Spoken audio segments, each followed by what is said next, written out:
Kaip smagu, kad gali pats pasigaminti padažą, naminį pesto, kurį dievina italai ir tikrai žinai, kokius ingredientus į jį įdėjai ir visada bus veikiau namuose pagamintas produktas negu pirktas prekybos centre.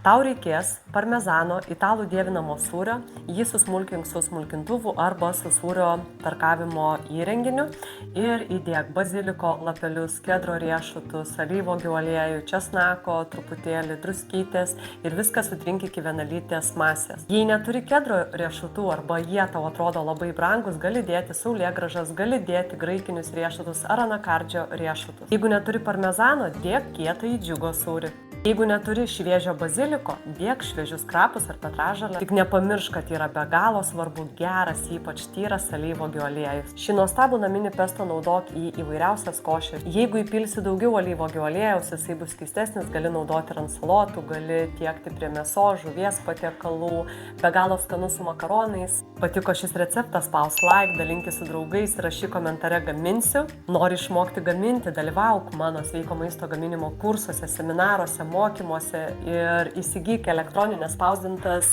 knygas ir išmok gaminti ir valgyti sveikai ir skaniai. Sek mane socialiniuose tinkluose ir sužinok pirmas naujausią informaciją ir mitybos patarimus bei naujausius receptus skirtus tau, kad gyventum ir valgytum sveikiau.